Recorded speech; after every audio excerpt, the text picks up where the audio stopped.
কোনো মানুষ যখন মরে যায়, কবরে একা হয়ে যায়। পৃথিবী থেকে যেহেতু কবরে চলে গেল, তাহলে তার কোনো ইবাদত বা আমল করার সুযোগ নাই। কিন্তু মৃত্যুর পূর্বে যদি কোনো নেক সন্তান পৃথিবীতে রেখে যেতে পারে, অথবা কোনো মসজিদ মাদ্রাসা মুক্ত করে দিতে পারে, এটার সওয়াব সে আজীবন পেতে থাকবে।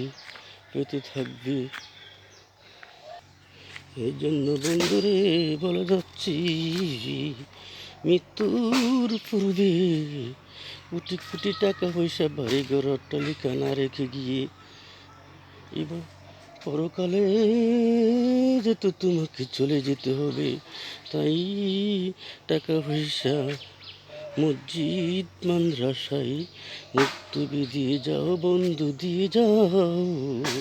আর নেক সন্তান সুসন্তান পৃথিবীতে রেখে যাও বন্ধু, রেখে যাও।